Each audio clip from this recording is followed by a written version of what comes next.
وہ بھی اس لیے کہ میں ان کی بیٹیوں کے رشتے کی راہ میں رکاوٹ بن رہی تھی. اس لیے انہوں نے میرج بیورو سے جو پہلا رشتہ ملا مجھے نپٹا دیا. مگر میں بھی خوش تھی ڈیٹن، کیونکہ رشتہ ملائیشیا کا تھا. جان چھٹ جاتی اس فیملی سے. خوش شکل لڑکا تھا، اتنا امیر، اسکائپ پہ نکاح ہوا. میں کتنی بے وقوف تھی نا. وہ پھر سے ہنسے. مجھے لگتا تھا یہاں آ کر میں خوش ہو جاؤں گی کیونکہ یہ میرا ملک ہے. ٹھیک ہے، مجھے اپنا آپ لاہوری لگتا رہا ہے ہمیشہ سے، مگر میری اصل قوم تو ملے تھی نا، اور انہی خوابوں کے ساتھ میں یہاں آئی تھی. لیکن ایئرپورٹ پہ اس کی آنکھوں میں تکلیف سے لہرائے. کانٹا پلیٹ میں گرا دیا. ڈیٹن خاموشی اور اداسی سے بہت دفعہ کی سنی ہوئی کہانی سننے لگے. موم بتیاں خاموش ہو گئیں اور شعلے ادب سے سننے لگے. ایئرپورٹ پہ اترے ہوئے پہلی دفعہ میں نے پہلا ویژن دیکھا تھا. جاگتی آنکھوں سے پہلا خواب، جیسے ایک دم آنکھوں کے سامنے منظر بدل جائے اور ایک منظر سا چلنے لگے. مجھے وہ وقت کبھی نہیں بھولتا. میں نے دیکھا کہ میں ایک بھاری تھیلا کندھے پہ اٹھائے کانٹوں پہ چلتی جا رہی ہوں، جس میں سے سونے کی اشرفیاں جھلک رہی ہیں. بس لمحے بھر کا منظر تھا اور غائب. وہ مجھے ریسیو کرنے آنے والا تھا، میرا کاغذی شوہر، اور میں ایئرپورٹ کے وسط میں ہکا بکا کھڑی تھی. اور تم ڈیٹن، تم تب ایئرپورٹ پہ ملازمہ تھیں، ایسی ہی موٹی اور کالی سی تھی، مگر دکھے سے. میں گرنے لگی، تم نے مجھے سہارا دیا، مجھے باتھ روم تک لے گئے، پانی پلایا. یاد ہے میرے ہاتھ کانپ رہے تھے. میں نے تمہیں وہیں روک لیا اور اپنا بیگ دیکھا. وہ بری میں آیا تھا اور اسکائپ سے میاں صاحب کا حکم جاری ہوا تھا کہ یہی بیگ ضرور ساتھ لاؤں. بس ایک بیگ. میں نے وہیں اسے کھولا تھا تمہارے سامنے، اور یاد ہے اس میں کیا تھا؟ وہ زخمی سا مسکرائے. نوٹوں کے بنڈل. میں کتنی بے وقوف تھی. منی لانڈرنگ کی کوریئر گرل کے طور پہ استعمال ہو رہی تھی اور مجھے معلوم بھی نہ ہوا کب میرا بیگ لاہور ایئرپورٹ پہ تبدیل ہوا. کوئی ہوش ہی نہیں تھا مجھے. اگر تم اس وقت میری مدد نہ کرتی اور اس بیگ کے ساتھ ایئرپورٹ سے نکلنے میں میری مدد نہ کرتی تو میں پتہ نہیں کہاں ہوتی. میرا کیا کام تالیا. میں تو خود اولاد کے ہاتھوں اولڈ ہوم کی طرف دھکیلی جانے والی عورت تھی. بڑی دکھی رہتی تھی میں ان دنوں. اسے اپنے دکھ یاد آ گئے. لیکن یہ تمہاری آنکھیں تھیں جن پہ میں نے بھروسہ کیا. ان کی چمک مجھے سچی لگی اور مجھے افسوس ہوا کہ تم بے قصور ہو. ویسے کتنی زیادہ رقم تھی نا اس بیگ میں، یاد ہے تالیہ؟ کاش رکھ لیتے. کیسے رکھ لیتے موٹی خاتون؟ وہ غصہ ہوئے. اسی رقم کو حربہ بنا کر تو ہم نے میرے اس شوہر کو ڈھونڈا اور اس سے طلاق کے پیپرز لیے تھے. مگر خیر، اس نے آخری نوالا لیتے ہوئے گہری سانس لے. اس فراڈ آدمی نے مجھے ایک سبق تو سکھا دیا تھا کہ پیسے کمانے کے لیے کسی کو دھوکہ کیسے دیا جاتا. اور دیکھو آج چھوٹی بڑی چوریاں کر کے ہم کہاں سے کہاں پہنچ گئے. انٹرنیٹ سکیم سے شروع کیا گیا سفر آج ہمیں کتنا بڑا سکیمر بنا چکا ہے.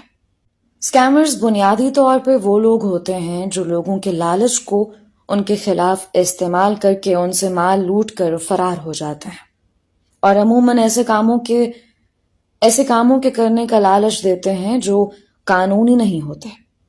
یعنی دھوکہ کھانے کے بعد لوٹا گیا شخص پولیس کے پاس نہیں جا سکتا. جیسے کسی بندے کو قتل کرنے کے لیے پیسے ایڈوانس میں بٹورنا اور پھر غائب ہو جانا. تمہیں ملائیشیا آنے سے پہلے کبھی اس طرح ویژن یا سچے خواب نہیں نظر آئے تھے تالیہ؟ نہیں، پہلی دفعہ ایئرپورٹ پہ ہی نظر آیا تھا اور پھر کبھی وہ سلسلہ تھما ہی نہیں۔ اگر تمہارے خواب اور ویژن ہمارا ساتھ نہ دیتے تو ہم اتنا کچھ نہیں کما سکتے تھے تالیہ۔ تم ایک کلیوائنٹ ہو، ایک سیاح۔ تمہیں وقت سے پہلے بارش نظر آ جاتی ہے، کسی کی موت دکھائی دینے لگتی ہے، کوئی حادثہ، کوئی آفت، مگر یہ سارے چھوٹے چھوٹے ویژن اور خواب ایک طرف۔ اگر تم ان 7 سالوں میں وہ 10 بڑے خواب نہ دیکھتی تو ہم اتنے امیر نہ ہوتے۔ 11۔ تالیہ نے نیپکن سے ہاتھ صاف کرتے ہوئے تصحیح کی۔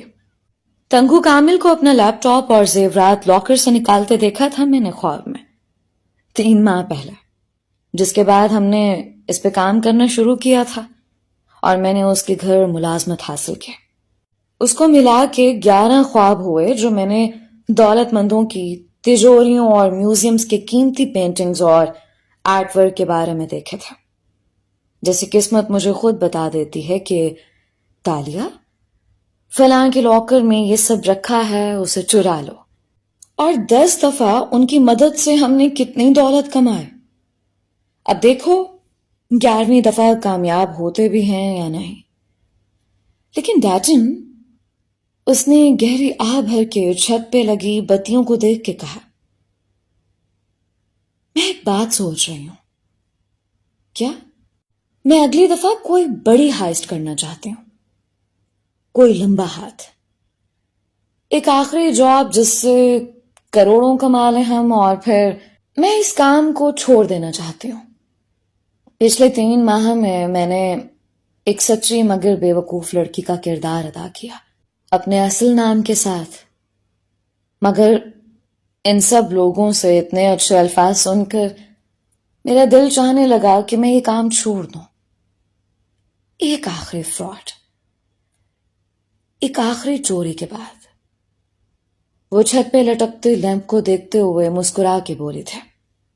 اس کی چمکتی آنکھوں میں امید تھی، خوشی تھی، سادگی تھی۔ تالیہ، ڈیٹن سنجیدگی سے آگے کو جھکے۔ پلان کیا گیا گناہ کبھی آخری گناہ نہیں بن سکتا۔ جس جرم سے پہلے تم سوچ لو کہ اسے آخری دفعہ کرنے جا رہے ہو، وہ جرائم کی زنجیر کی محض اگلی کڑی ہوتا ہے۔ اگلی چوری، اگلا گناہ، اس کے بعد مزید ایک اور ہوگا، پھر مزید ایک اور۔ جو لوگ چھوڑتے ہیں نا گناہ، وہ پچھلے گناہ کو آخری گردان کے چھوڑتے ہیں۔ لیکن میرے اور تمہارے جیسے لوگ، تالیہ، ہم چور ہیں اور ساری عمر یہی رہیں گے۔ ہم نہیں بدل سکتے، انسان نہیں بدلا کرتے۔ تالیہ نے نگاہیں ڈیٹن کی طرف موڑی تو ان کی جوت بجھ گئی تھی۔ ہم جب چاہیں یہ کام چھوڑ سکتے ہیں، ہم اچھے ہو سکتے ہیں، ہم پہلے ہی بہت اچھے ہیں تالیہ، مگر ہم اس کام کو کبھی نہیں چھوڑ سکتے۔ ہماری زندگیوں میں جھوٹ اور دھوکے بازی اس طرح رچ بس گئی ہے کہ ہم چاہیں بھی تو نہیں بدل سکتے۔ ہم نے ہمیشہ اسی طرح رہنا ہے۔ اوکے، پھر میں اسی طرح خوش ہوں۔ اس نے گہری سانس لے کر شانے اچکائے، پھر نیپکن سے ہونٹ تھپ تھپائے۔ اب میں سونے جا رہی ہوں، صبح کام پہ بھی جانا ہے۔ ویسے نوکرانی بننا بہت ہی روکھا پھیکا کام ہے، وہ قدرے نروٹھے پن سے کہتی اٹھ کھڑی ہوئی۔ ڈیٹن نے مسکرا کے اسے شب بخیر کہا۔